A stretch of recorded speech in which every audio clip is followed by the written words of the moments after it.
America isn't struggling, it's collapsing. The data is so terrifying that the government barely talks about it. 42% of U.S. adults have less than $500 in savings. 54% of Americans under 35 can't afford rent without a roommate. Over 92% of all wage growth since 2020 was eaten by inflation. And here's the one that should make you sick. More Americans filed for bankruptcy in the last 12 months than during 2008. Meanwhile, hospitals are closing, grocery chains are reporting record theft, and violent crime in major cities is up 27% since 2019, even though the news keeps telling you it's just your perception. You feel the pressure because it's real.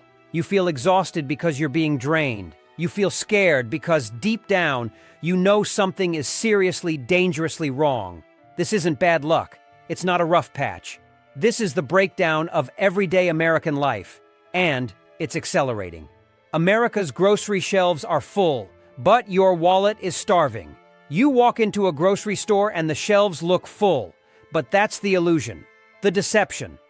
Because what used to be a $100 cart of groceries now costs $175, and you get less food, fewer nutrients, and more filler ingredients. Shrinkflation isn't just a buzzword, it's a predatory economic weapon.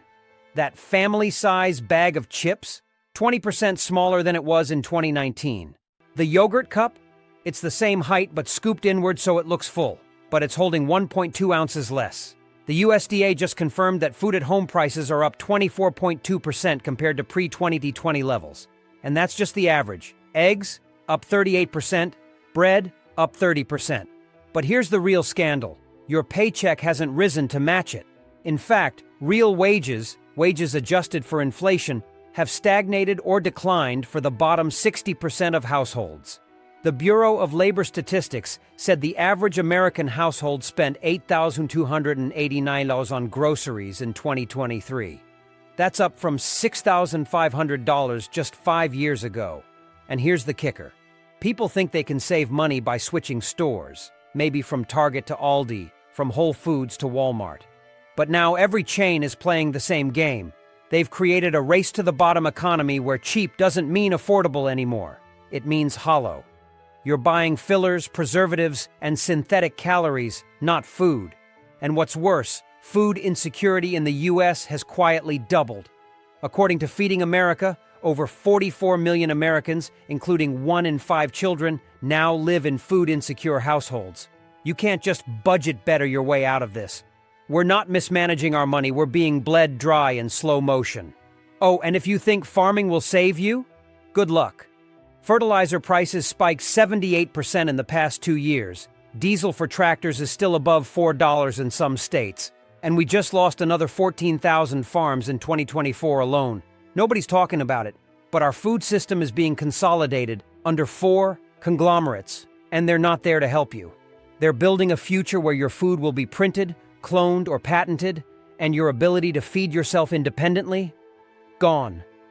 Grocery shopping isn't just a chore anymore. It's economic warfare. And the average American? You're not winning. We're drowning in subscriptions. We didn't ask for, and they're sinking us. You don't even realize it, but you're being drained through 1,000 invisible cuts. One $6.99 charge here, a $12.99 upgrade there. They used to call it nickel and diming. Now it's death by subscription. You've got Netflix, Hulu, Max, Disney+, YouTube Premium, Prime Video, Apple TV, Paramount+. That's just for TV. Now add the apps: Adobe, Spotify, Cloud Storage, Google Workspace, iCloud, Zoom, Grammarly, Dropbox. And don't forget your car insurance tacked on with an automatic monitoring app that penalizes you if you brake too hard. We've been tricked into thinking this is modern convenience. It's not. It's a parasitic economy where corporations build products not to be bought, but to trap you. According to C+R research, 74% of Americans underestimate how much they spend on subscriptions. And the real number? $219 a month, $2,628 a year. That's an entire rent check, gone. Most of it on things you forgot to cancel. And you know what makes it worse? The banks are in on it. Try to cancel a recurring charge? You'll get a message that says, "We cannot block this merchant." Excuse me? If someone tried to withdraw $50 from your account with a check, they'd hold it for a week. But Hulu can sneak in $14.99 at 2:47 a.m. and it's instantly processed. This is by design. These companies rely on your distraction, your fatigue, your lack of time. They know you're too exhausted after work to check your statements line by line. They bet on that. And it gets darker. More services are going subscription only. Want heated seats in your car? That's 18-month. Want to unlock your smartphone's extra camera features? Monthly fee? Your smart fridge? It needs a software subscription. They've monetized every inch of your life, and you didn't agree to any of it. You just woke up one day, and somehow everything came with a monthly bill. You don't own anything anymore. You rent access to it until you can't afford it. Then it's gone. That's not capitalism. That's serfdom. And nobody's talking about it because we've normalized it. The economy is collapsing, and we're paying $6.99 a month to watch it happen. Our kids are being raised by screens, and it's destroying a generation. We used to worry about TV rotting our brains. That was cute. Now, our children are digital lab rats, raised by algorithms, fed dopamine by the drip, and emotionally trained by TikTok. The average American child now spends 6.5 hours a day on screens, outside of schoolwork. That's more than a full-time job by the end of the week. According to a 2024 Common Sense Media report, kids aged 8-12 spend nearly 5 hours daily on screens, and teens hit almost 9 hours. And before you say, well, they're just watching cartoons, think again. AI-curated content farms are pushing them bizarre, auto-generated videos that confuse their sense of cause and effect, identity, even reality. One viral study found thousands of Elsa and Spider-Man YouTube videos created by bots that devolve into violent or disturbing scenes designed to manipulate engagement metrics. It's not just what they're seeing, it's what they're not learning. Real human connection, empathy, patience, attention span. These kids aren't developing brains that can focus. They're developing reactive brains, trained to scroll, swipe, like, and chase the next hit of visual sugar. Teachers are reporting that first graders now have the attention span of toddlers. Pediatric therapists are sounding the alarm. We've got 8-year-olds with the anxiety levels of combat veterans.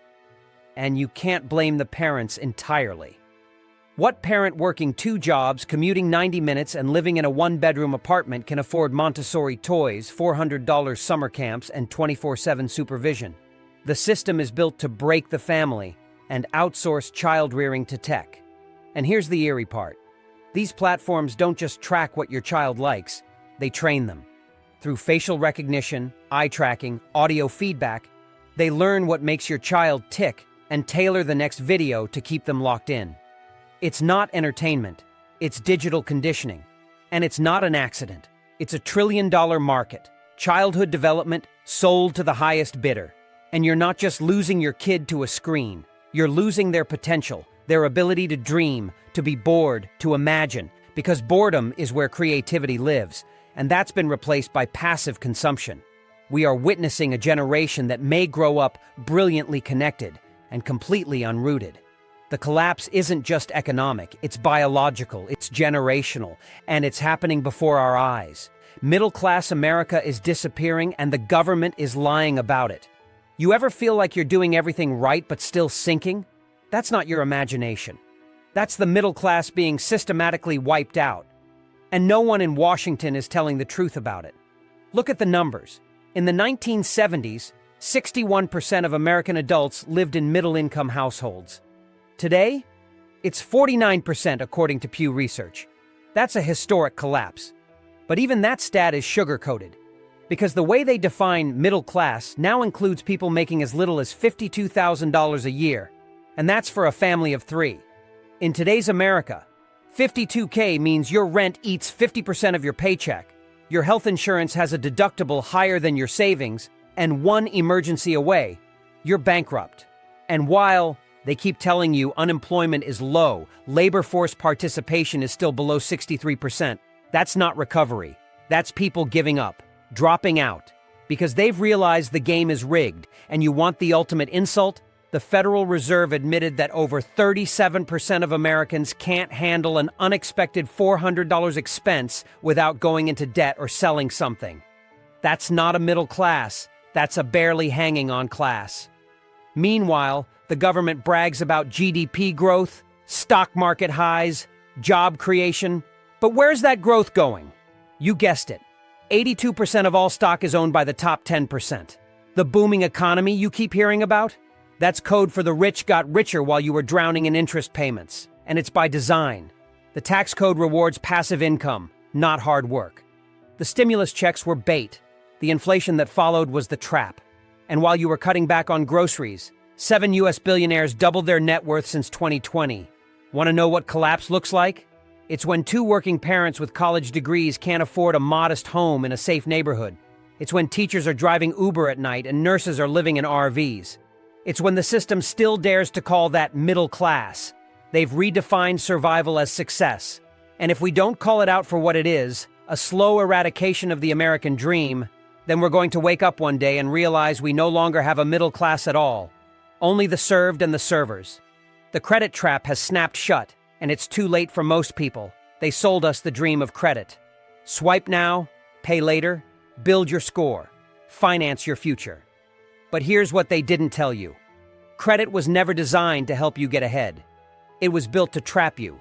And now, in 2025, that trap has snapped shut. As of this year, the average American carries $6,501 in credit card debt, according to LendingTree. But that's not the scary part. It's the average interest rate, which is now 24.6%. That's not lending. That's legalized usury. You could pay minimums on a $6,000 balance for decades and never touch the principal.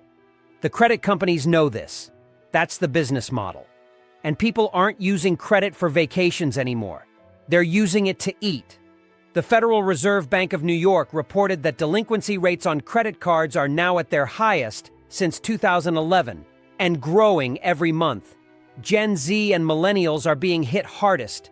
30-day delinquencies among 18 to 29-year-olds just hit 9.5%. That's 1 in 10 young adults falling behind every month. And yet they keep sending you those pre-approved offers in the mail, like candy to someone already starving. You've earned it, they say. But in reality, you're borrowing from a future you may never reach. And when you miss a payment, here comes the penalty APR, up to 35%, plus late fees, plus credit score damage, which means higher car insurance, denied housing applications, and even job discrimination. Oh yes, employers do check credit. And that's the deeper trap. You don't just owe more, you become less employable. It's a cascade. A person in debt is easier to control, easier to exploit. And now, with buy now, pay later apps like Klarna and Afterpay, even groceries are being financed. They normalized debt as a way of life.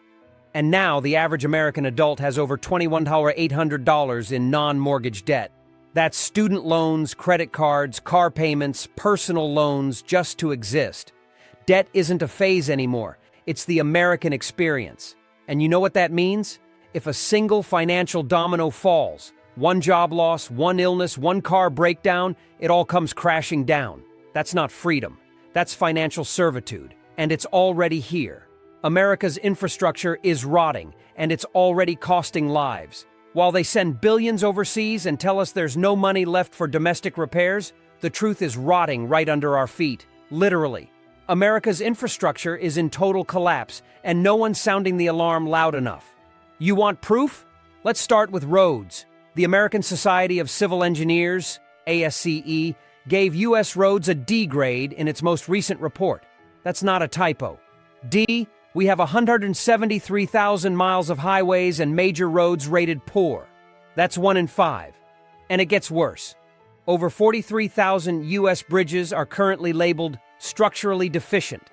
That's 1 out of every 3 you drive across during your commute. Remember that bridge collapse in Pittsburgh in 2022? That was just the beginning. And it wasn't even in the top 1,000 bridges flagged for emergency repair. Meanwhile, our water systems don't even get me started. There are still over 9 million lead pipes in use in the U.S. today. And guess what? The EPA just admitted in 2024 that over 40% of U.S. water systems are in violation of health standards. Lead, arsenic, PFAS chemicals, they're in your tap water, your kid's juice cup, your coffee. It's not a Flint, Michigan issue anymore. It's everywhere. Airports are overcrowded and understaffed. Trains? We still don't have high-speed rail, but derailments are up 31% over the past 3 years. And power? In Texas alone, the grid has nearly failed 3 times in 2 years, just from weather. The United States of America, the richest country in history, has a power grid that can't handle a heat wave. And don't buy the line that we can't afford repairs. Because in 2024, Congress approved over $1.2 trillion in discretionary spending, and less than 5% of that went to actual infrastructure. We're sending money everywhere except to the broken roads, poisoned pipes, and blackout-prone grids our own people rely on. So here's the truth. They don't care if your bridge collapses or your water's toxic or your street floods every time it rains. Because their roads are private, their jets are fueled, and their kids aren't drinking from rusty pipes. The collapse isn't coming. It's already here, and it's crumbling beneath your tires, your faucets, and your silence. American healthcare is dead. It's just still moving its arms. You ever get a hospital bill and think, this can't be right? That's because it's not. The American healthcare system isn't broken. It's functioning exactly as designed, as a cash extraction machine wrapped in the illusion of care. It's not a hospital anymore. It's a billing operation with some nurses attached. Here's the reality. We now spend over $4.7 trillion per year on healthcare. That's 18.3% of U.S. GDP, more than any country on Earth. And yet our outcomes are worse. Infant mortality is higher than in Bosnia. Life expectancy has dropped to 76.4 years, ranking us 47th globally, right behind Lebanon. And if you think that's a pandemic artifact, think again. The decline started years earlier. Let me tell you how deep this rabbit hole goes. A 2023 KFF study found that 41% of American adults are in medical debt or have delayed care because of cost. That's nearly half the adult population choosing between insulin and rent. And it's not just uninsured people. Over 64% of those with medical debt have insurance. Insurance doesn't protect you. It funnels you toward out-of-network traps, denied claims, and deductibles so high they're basically wishful thinking. You're paying $1,200 a month for the privilege of having to pay more out of pocket. Hospitals aren't helping. They've become massive real estate empires. Did you know that nonprofit hospitals, yes, nonprofit, earned $129 billion in profits last year? And while they raked it in, over 2 million Americans declared bankruptcy due to medical bills. They're not curing you, they're leveraging you. And with AI entering diagnosis, billing, and even treatment, thousands of administrative and clinical jobs are vanishing overnight. Try getting a real person to help with your claim. Spoiler, you won't. You'll get an AI that doesn't understand your condition, but will definitely reject your appeal. Even doctors are fleeing. A recent Medscape report showed that 49% of physicians say they're burned out, and 1 in 5 are planning to leave the field entirely by 2026. You will be treated by machines, monitored by call center scripts, and billed into oblivion. This isn't healthcare. This is hostage-taking with a stethoscope, and no one's coming to save you. The job market is a mirage, and you're not supposed to notice. Let's stop pretending. The job market in America is not resilient. It's not robust. It's a curated illusion, held together by part-time gigs, underemployment, and a federal jobs report so rigged with seasonal adjustments it might as well be fiction. The Bureau of Labor Statistics might report 150,000 jobs added in a month, but 68% of them are part-time or temp roles, many of which pay under $18 an hour. And let's not even get into how many of those new jobs are people working multiple jobs just to survive. Think this is dramatic? Let's get specific. The most recent BLS JOLTS report showed 8.7 million job openings. Sounds promising, right? But here's what they don't tell you. A single job posting can be listed on 6 platforms. And the same company can post the same job over and over again, even if they're not hiring, just to gauge the market or look attractive to investors. Want proof? A 2023 Clarify Capital survey found that 43% of job postings were never intended to be filled. They're phantom listings, fishing expeditions, PR fluff. Meanwhile, wages are not just stagnant, they're insulting. Over 53 million Americans, or roughly 44% of the workforce, are low-wage workers, meaning they make under 20 hours. And that's not just teenagers or side hustlers. That's teachers, social workers, EMTs, dental assistants, people with degrees, people who used to be middle class. And for those of us still clinging to corporate jobs, let's be real. Layoffs are constant. Quiet firings, performance improvement plans, and back-to-office mandates aren't about productivity. They're about attrition. Why fire you and pay severance when they can just make your life miserable until you quit? According to Resume Builder, 73% of companies now admit they use forced RTO policies as a downsizing strategy. And the icing on the collapse cake? Remote jobs have dropped 65% since early 2022, but demand for remote work remains sky high. That means millions of people are chasing fewer and fewer opportunities, most of which are location-bound, pay less, and come with zero security. This isn't a job market. It's a scramble for scraps. And if you're not willing to work 60 hours, stay on call after 6 p.m., and smile through it all, you'll be replaced by someone younger, cheaper, or automated. This is collapse by exhaustion, collapse by attrition, collapse with a W-2. The American family has collapsed, and nobody wants to talk about it. The American family, as a structure, as a unit, as a cultural anchor, is gone. And that's not a metaphor. That's not an exaggeration. That's the cold, statistical, emotional, generational reality. Because for the first time in recorded U.S. history, the majority of adults in their prime years are now living alone or without children. According to the Census Bureau, only 17.8% of U.S. households are traditional nuclear families, married couple, kids at home. That number was 40.3% just 50 years ago. That's a 55% collapse in one generation. And it's not just because people are choosing independence. That's what they tell themselves. The truth? Americans can't afford family anymore. Marriage rates are at their lowest since 1867. Birth rates have collapsed by 23% since 2007. And the top reason people give for not having kids? Cost of living. Child care in America now averages $1,300 a month per child. That's more than the average rent in 26 states. Raising one child to age 18 now costs over $310,000, not including college. So what happens? Families fracture? Parents burn out? Couples split? Grandparents die alone? And loneliness skyrockets. In fact, 63% of young men in the U.S. now report feeling serious loneliness, with 35% saying they have zero close friends. Zero. That's not social decline, that's social collapse.